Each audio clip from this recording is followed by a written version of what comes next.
France Info et France 24 présentent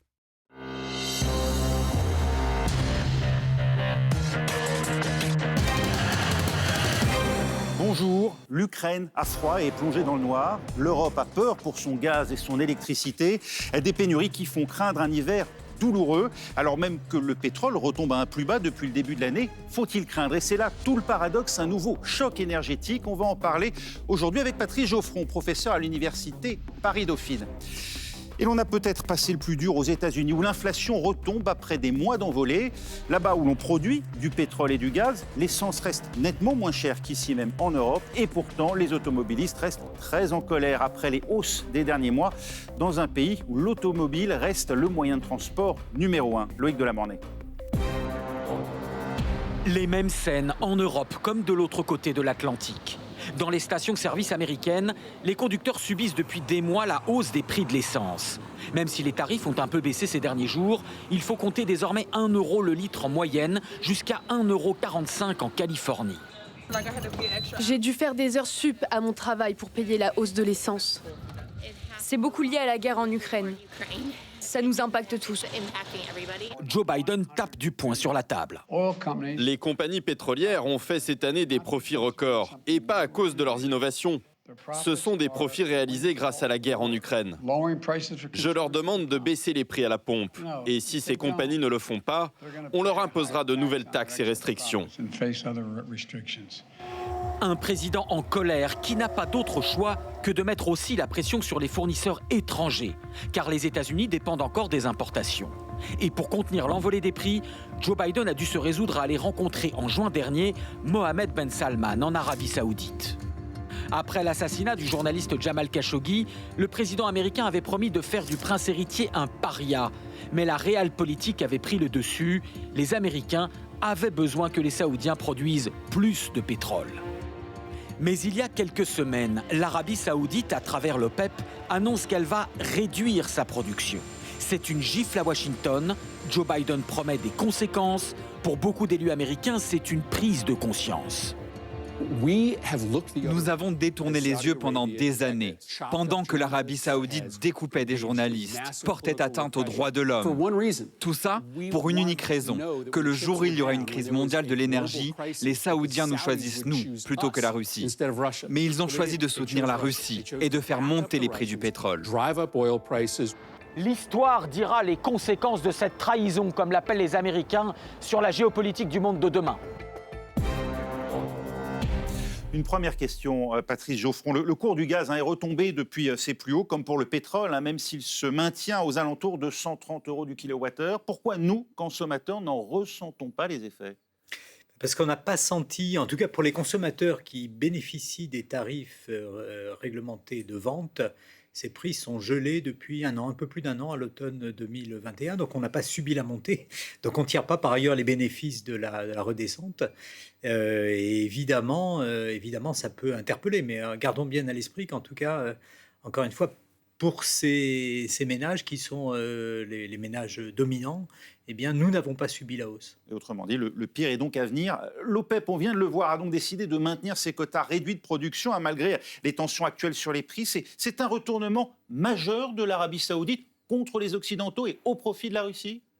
Écoutez, ça me paraît un peu plus compliqué. Il se trouve qu'en fait, les Russes et les Saoudiens sont coalisés depuis le milieu des années 2010, parce que le prix s'est effondré à ce moment-là.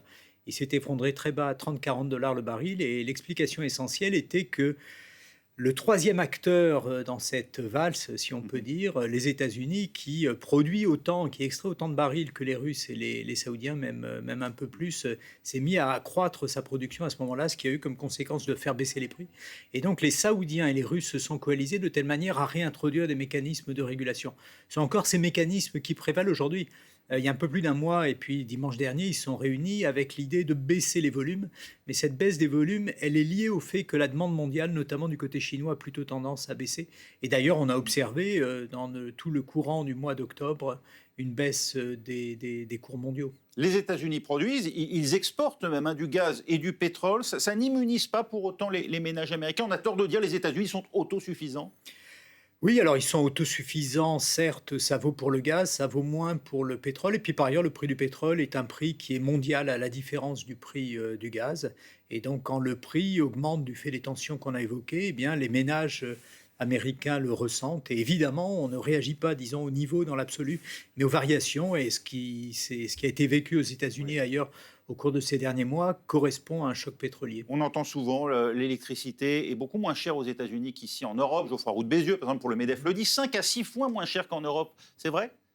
Oui, c'est vrai en ce sens que cette électricité dépend de part et d'autre de l'Atlantique assez largement du gaz. Le prix du gaz étant très très bas aux États-Unis, dans un ordre de grandeur de 5 à 6 fois, peut-être plus même relativement à l'Europe, eh bien tout ça se ressent également sur le prix de l'électricité, avec notamment des conséquences qui sans doute conduisent le MEDEF à réagir sur les activités industrielles. Et on vient de le voir en 5 minutes à peine, Florence Thiel, les changements provoqués par la guerre d'Ukraine remodèlent en profondeur le marché de l'énergie ici en Europe. Oui, et pour bien se rendre compte de l'impact économique de cette crise énergétique, il suffit de regarder l'évolution du prix du gaz. L'année dernière, en 2021, le mégawattheure coûtait environ 100 euros, 20 euros, pardon. Aujourd'hui, ce prix a été multiplié par 5 pour s'afficher aujourd'hui à 100 euros en moyenne. Une explosion des prix qui est due à la baisse de nos importations. L'année dernière, en Europe, le gaz naturel russe représentait 45% de nos importations environ. Ce chiffre est tombé à moins de 10%. Tous les pays européens ont baissé leurs importations de gaz russe, à l'image de la France, dont les importations sont passées de 17% à 9%. Pour réduire leur dépendance au gaz russe, les pays européens ont misé sur plusieurs stratégies. L'Allemagne et la France ont par exemple relancé certaines de leurs centrales à charbon. Beaucoup de pays aussi ont misé sur le développement massif des énergies renouvelables ou encore sur la diversification des sources d'approvisionnement, par exemple en important davantage de gaz naturel liquéfié, des importations qui se font par bateau, notamment depuis la Russie, car l'Europe ne peut pas se passer en fait totalement du gaz russe. L'Agence internationale de l'énergie a prévenu en cas d'arrêt total des livraisons de gaz russe, eh bien l'Union européenne pourrait être confrontée à une pénurie cet hiver et l'année prochaine. Alors, Patrice Geoffon, pour bien comprendre, est-ce qu'on va vers un affaiblissement inéluctable et irréversible de la Russie ou bien est-ce qu'elle profite, comme on l'a entendu ici et là, des sanctions occidentales ? Alors la Russie est en train de se couper, et sinon de manière irréversible, en tout cas de manière durable, de son principal débouché. Nous sommes les meilleurs, ou nous étions les meilleurs clients de la Russie pour ce qui est du pétrole, et ça n'est plus le cas puisqu'il y a un embargo depuis quelques jours, et qui sera un embargo sur les carburants à partir de février. On sait que le gaz arrive, si je puis dire, au compte-gouttes, si on se permet une image, en provenance de Russie désormais. Et puis il y a par ailleurs un embargo sur le charbon. Or certes, la Russie peut et tente et s'efforce de vendre une partie de ses surplus désormais vers d'autres destinations.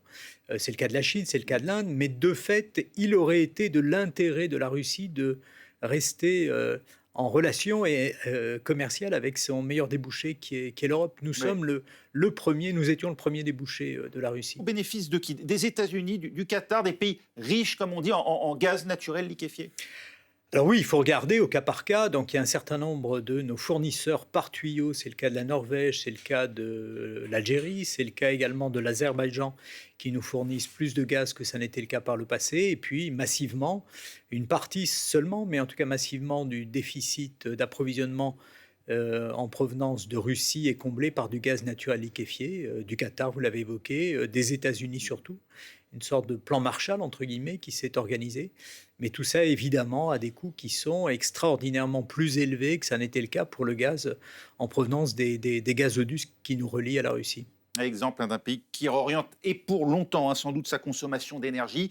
L'Allemagne, jusque-là dépendante de la Russie pour plus de la moitié du gaz qu'elle importe, eh bien, elle ouvre son premier terminal destiné à l'accueil des méthaniers, ces navires chargés de gaz naturel liquéfié, dont l'un accoste actuellement en provenance du Nigeria. En attendant d'autres venant du Qatar. Thibaut de Barbera, correspondant de France Télévisions à Berlin. Bien oui, c'est une petite révolution ici en Allemagne, car contrairement à de nombreux pays européens, Berlin avait décidé de ne pas du tout investir dans le GNL, le gaz naturel liquéfié, mais de se fier à des approvisionnements de gaz uniquement par pipeline, comme le fameux Nord Stream. Mais voilà, début septembre, Nord Stream s'est arrêté et ce sont 55% des approvisionnements allemands en gaz qui ont disparu, qui ne viennent plus de Russie.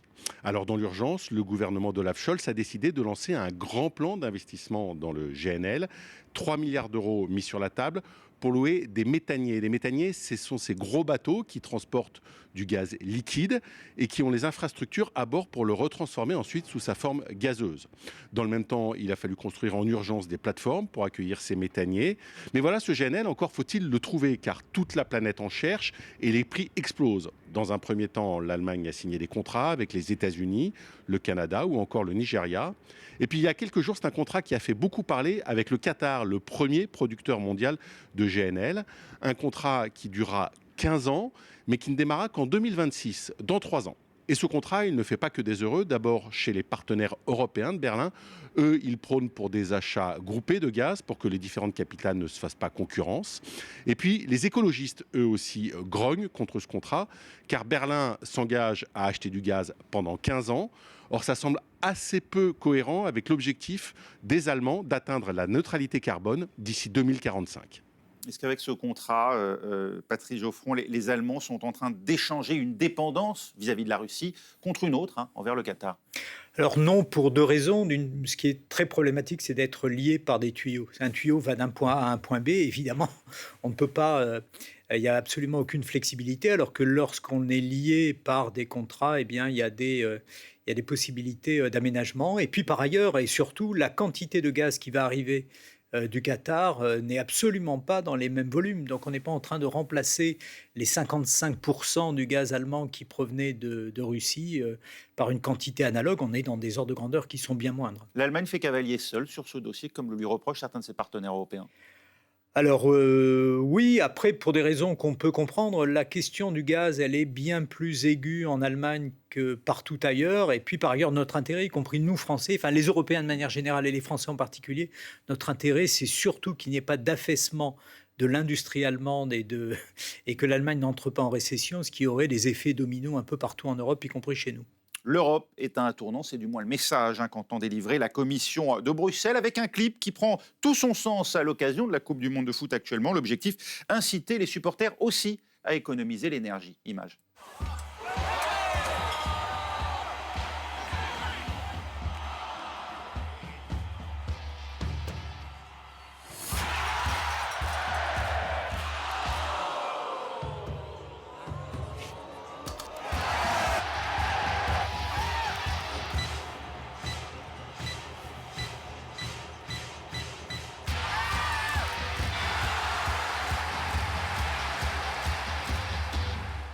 Et c'est déjà la fin de cette première partie du Monde dans tous ses états. On se retrouve dans un instant, juste après un journal sur France 24.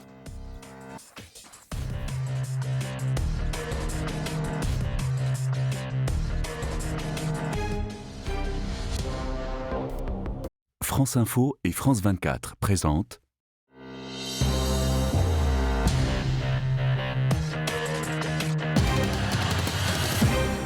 Suite du monde dans tous ses états, le marché de l'énergie sans dessus-dessous. On continue d'en parler avec vous, Patrice Geoffron, professeur à Paris-Dauphine. Ça peut sembler un peu exagéré et pourtant, la crise de l'énergie provoque des déplacements au sein même de l'Europe. Des habitants du Nord tentés par les régions chaudes et ensoleillées du Sud. Ça a toujours existé, mais s'ajoutent désormais des économies substantielles dans les factures de gaz ou d'électricité parmi les motifs valables pour bouger. Et elles peuvent suffire à compenser le coût du déménagement pour des salariés en télétravail ou bien des retraités. Reportage sur l'île de Tenerife d'Armel Esposito et Céline Schmidt pour France 24. L'immensité des flots, un ciel azur, c'est le cadre qu'a choisi Cédric pour travailler cet hiver. On profite pleinement de l'océan, ce beau bleu, les contrastes de pastel et de turquoise dans l'océan, alors qu'en Belgique, on serait dans un univers beaucoup plus gris et rempli de béton, et il fait froid. À Tenerife, il fait en moyenne 22 degrés toute l'année. Loin du froid, ce Belge de 42 ans épargnera cet hiver une somme considérable. Si vous faites un rapide calcul, eh bien, grosso modo, c'est 2 470 € qui vont disparaître, que je n'aurai plus à payer maintenant que je suis aux Canaries. C'est le soleil qui nous chauffe, il est gratuit. Des économies qui séduisent. Selon cet employé, les locations de longue durée ont augmenté d'environ 30% en un an. Maintenant, on a des sociétés qui vont nous contacter. Pourquoi ? Pour envoyer leur personnel ici. C'est un gain et une économie par rapport aux sociétés pour ne pas payer, je pense notamment aux frais de lumière ou à des frais de locaux. Ces économies d'énergie sont au cœur de la stratégie touristique de l'archipel. Elles visent également les plus de 55 ans, originaires du nord de l'Europe. Un succès pour cette représentante du secteur.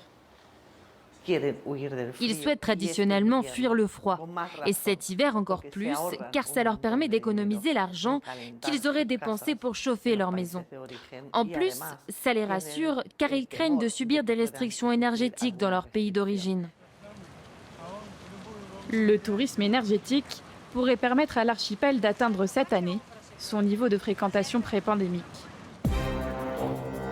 C'est marginal ce qu'on vient de voir là, Patrice Geoffroy. Ça peut conduire, ce marché de l'énergie en plein bouleversement, à de vrais mouvements de population en Europe. Écoutez, je pense que c'est marginal. Vous me réinviterez cet été, on refera un reportage et puis on regardera la facture pour ce qui est à ce moment-là de la production de froid et de la clim dans ce genre d'endroit. Et puis par ailleurs, je trouve que Tenerife et tout l'archipel étaient cette semaine l'endroit d'Europe où l'électricité était la plus carbonée, bien plus qu'en Pologne par exemple. Donc voilà, ce sont des éléments à prendre en considération. Mais enfin, le fait que et cette crise et le changement climatique nous conduisent à vivre différemment, c'est certain. Est-ce qu'on ira tous à Tenerife ? J'ai quelques doutes. L'Espagne, qui avec le Portugal bénéficie en tout cas d'un droit non négligeable, la possibilité de fixer elle-même le prix de son électricité. Une dérogation qu'a accordée l'Union européenne à la péninsule ibérique au motif de son indépendance énergétique. Et ils font des efforts en plus pour réduire leur consommation, les Espagnols, n'est-ce pas, Céline Schmidt, vous qui êtes à Madrid pour France 24. Oui, Raphaël, si les Espagnols paient moins cher leur facture d'électricité, c'est parce que Madrid et Lisbonne ont obtenu au mois de juin une dérogation de la part de la Commission européenne. C'est ce qu'on appelle la fameuse exception ibérique.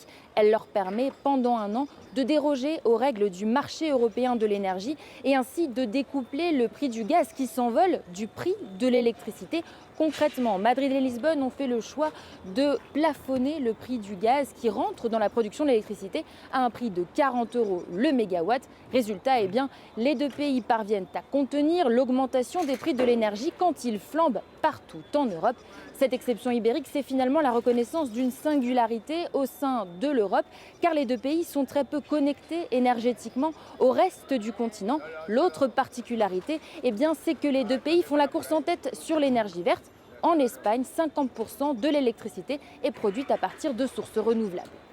Et une mesure, fixer soi-même le prix de son gaz et son électricité, qui ne s'applique pas au reste de l'Europe, notamment à la France. Vous le comprenez, vous ? Alors, il y a une singularité qui a été évoquée par votre reportrice, qui est qu'il y a une sorte d'archipel, c'est-à-dire qu'il est difficile à partir de la péninsule ibérique d'exporter le gaz qui arrive par gaz naturel liquéfié pour l'essentiel. Donc voilà, il y a une sorte d'effet d'archipélisation en quelque sorte. Et tout ça fait que le prix interne du gaz est plutôt plus bas qu'ailleurs, mais il n'est pas à 40 € tel que ça a été dit là. Il est artificiellement porté à 40 €. Ça veut dire qu'il y a une taxe quelque part qui vient compenser ce phénomène. Et donc si on voulait l'appliquer en Europe, il y aurait deux difficultés. Il n'y a pas d'argent magique et donc il faudrait également une taxe pour faire en sorte que l'électricité ne soit pas indexée sur le prix du gaz. Donc la question de savoir qui paye se posera chez eux comme chez nous. Et puis le problème, c'est que dès lors qu'on est interconnecté, si on a un prix de l'électricité qui est plus bas que chez ses voisins, eh bien les voisins l'importent. Et à ce moment-là, on se met à subventionner ses voisins, donc c'est un peu compliqué. On l'a entendu, après le plafonnement du prix du pétrole acheté à la Russie, plafonner le prix du gaz, comme certains le souhaitent ici en Europe, à commencer par l'Italie et la France. La Commission a d'ailleurs fait des propositions dans ce sens. C'est possible. Et puis pourquoi, par exemple, l'Allemagne est contre ? Alors l'Allemagne est contre pour la raison qu'on a évoquée tout à l'heure, sa forte dépendance au gaz et la crainte de l'Allemagne. Et je pense que ça doit être notre crainte également, c'est de tenter d'imposer finalement sur le marché mondial des prix d'importation qui soient très bas et de voir que le gaz va ailleurs, et notamment que le gaz va en Chine. C'est-à-dire que les fournisseurs, du coup, se désintéresseraient de l'Europe parce qu'elle ne paye pas assez cher son gaz, Qu'est-ce qui pourrait les conduire à rester chez nous et à privilégier l'Europe par rapport à la Chine, par exemple ? Il y a une seule solution qui me semble soutenable, en tout cas ne pas induire de risque massif, c'est d'avoir des contrats qui sont des contrats de long terme, ce qui était évoqué tout à l'heure à propos de la visite de Scholz en Allemagne et de ce contrat de 15 ans avec le Qatar et de ce contrat de 15 ans qu'il en a ramené. La Chine vient de signer également un contrat de 27 ans.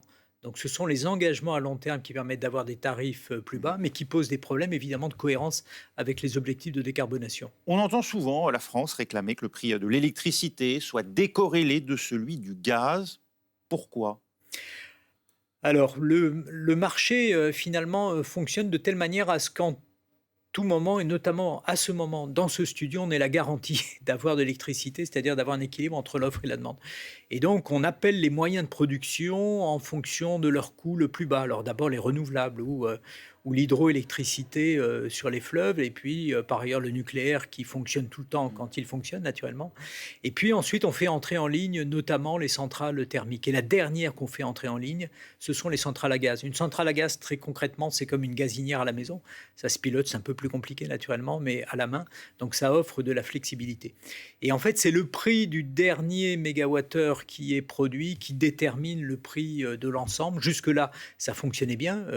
Le prix d'électricité, il y a 3 ans, avant le Covid, il était 10 fois plus bas que ça n'était le cas à l'heure actuelle. Tout le monde se félicitait de tout cela. Et évidemment, là, on a un impact qui est la contagion de la crise et de la folie du prix du gaz au prix de l'électricité. Et puis évidemment, avec des singularités du côté français liées à la disponibilité partielle du parc nucléaire.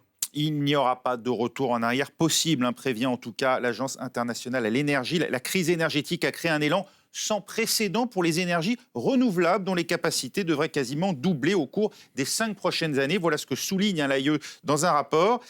Et si c'était la conséquence positive de la guerre en Ukraine, Patrice Geoffroy, accélérer la transition vers les énergies décarbonées ? Oui, de fait, et mon observation va pouvoir apparaître comme être un peu cynique, mais grâce à Vladimir, de fait, il est tout à fait clair que désormais, on n'a plus le choix. On a un vieux continent. C'est Vladimir Poutine, on l'a compris. Oui, les premiers émergents, et depuis 2 siècles, finalement, on a brûlé à peu près l'essentiel de notre pétrole et de notre gaz. On est extrêmement dépendant. Pour la France, on importe 99% de notre gaz et de notre pétrole. Et donc, évidemment, dans un monde aussi complexe, cette situation n'est pas soutenable économiquement et en termes environnementaux. Et donc, on est en train de découvrir à quel point les efforts pour développer des renouvelables, pour remettre en état le nucléaire, pour faire des efforts d'efficacité et à court terme des efforts de sobriété. Et en étant aussi attentif que c'était évoqué il y a quelques instants pour l'Espagne, sont des efforts qui ont présenté un effet de levier à court terme qui est absolument indispensable. Du photovoltaïque, de l'éolien, toujours selon l'AIE, le monde devrait développer dans les 5 ans à venir autant de capacités renouvelables qu'il l'a fait lors des 20 dernières années. C'est un vœu pieux ou bien c'est un constat ? On est en train de le faire. Alors c'est ce qu'on observe. Pas forcément dans tous les endroits du monde et pas forcément en France, mais de fait, c'est beaucoup moins héroïque, en particulier développer du photovoltaïque aujourd'hui comparativement à il y a 20 ans. Ça coûte considérablement moins cher. Donc la prise de conscience, elle est bien réelle et pas qu'en Europe, c'est ce que vous dites ? Il y a à la fois la prise de conscience, il y a le fait qu'en Europe, par ailleurs, on doit veiller sur notre sécurité d'approvisionnement. Donc déployer des renouvelables, c'est avoir un meilleur niveau de garantie sur le fait que l'électricité dont on a besoin ou le gaz vert dont on a besoin au travers de la méthanisation est disponible au moment où on en a besoin. Le monde s'approche de la fin de l'âge d'or du gaz, comme le dit encore une fois l'AIE, et du pétrole aussi, d'après vous ? Alors, les 2 sujets sont un peu différents. Ce que dit l'AIE, en fait, c'est qu'on arrive à un moment où on va voir moins croître le gaz, mais dans les scénarios de l'AIE, dans son scénario central, il y a plutôt une stabilisation. Mais de fait, le gaz est plus dangereux, si on peut dire, en tout cas en termes de sécurité d'approvisionnement. Il va être plus cher et puis il va faire l'objet de toutes ces négociations. On a cru longtemps qu'il polluait moins. Alors, oui, il est clair que de toute façon, là, on est en présence d'un gaz fossile. Donc, il y a un enjeu qui est le verdissement de ce gaz autour du biométhane, autour de l'hydrogène. Et c'est ce qui doit s'amorcer rapidement maintenant. Nous voilà en tout cas replongés au temps de la guerre froide et du choc pétrolier. Au début des années 70, les pays producteurs, Arabie Saoudite en tête, décident de réduire soudainement leur production en représailles au soutien des Occidentaux à Israël dans la guerre du Kippour. Conséquence, une flambée des cours du brut avec à la clé déjà des restrictions et des campagnes de communication. Image. En France, on n'a pas de pétrole, mais on a des idées. Les enfants des années 1970 s'en souviennent sûrement. En plein choc pétrolier, le prix du baril flambe. Le gouvernement lance une vaste campagne de communication pour diminuer la consommation d'énergie. Et pourtant, c'est si simple d'économiser. Accélérer doucement, maintenir une vitesse constante, passer les vitesses en souplesse. et éviter les freinages brutaux. Et vous, qu'est-ce que ces spots vous évoquent? C'était marrant, c'était léger, mais c'était pas grave. Ça semblait loin de nous, en fait, tout ça. C'est vrai qu'on l'écoutait d'une oreille, on se rendait absolument pas compte de ce qui allait se passer. Fin 1973, pour économiser l'énergie, arrêt des émissions de télévision à 23h. Les éclairages publics éteints la nuit, création de l'heure d'été, et la vitesse est limitée sur l'autoroute. À l'époque, ces pubs avaient un autre but, faire passer ces mesures contraignantes.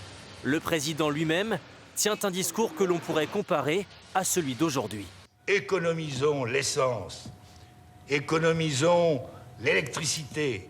1979, nouveau choc pétrolier. La France repart à la chasse au gaspillage avec un personnage, nommé Gaspy, qui invite à porter des pulls. Préparez-vous à la mode anti-gaspi. Habillez-vous anti-gaspi. Et si j'avais un peu froid, Jean-Edgar? Eh bien, tu mettrais une petite laine, Marguerite. Ne faites pas tourner le compteur pour rien. Vous verrez. En France, on n'a pas de pétrole. Mais on a des idées. Ces images, elles datent des années 70. Patrice Geoffroy, on n'a rien fait depuis pour réduire notre dépendance au pétrole. On a perdu 50 ans. Si, on préconise désormais des cols roulés plutôt que des petites laines. Non, alors évidemment, on est très insuffisamment avancé. Maintenant, on ne peut pas dire qu'on n'ait rien fait, notamment parce qu'à l'époque, on produisait l'essentiel de notre électricité à base de fioul et ou de gaz.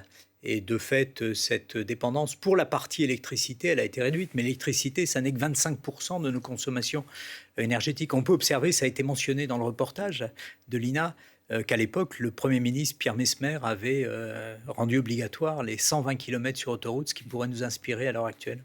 Et ça semble paradoxal. Merci Patrice Geoffroy d'avoir été avec nous, professeur à Paris-Dauphine. On arrive au terme de cette émission. Merci de l'avoir suivi. Vous pouvez la retrouver sur nos sites internet franceinfo.fr, france24.com. Rendez-vous en début 2023 et très bonne fin d'année 2022 à tous.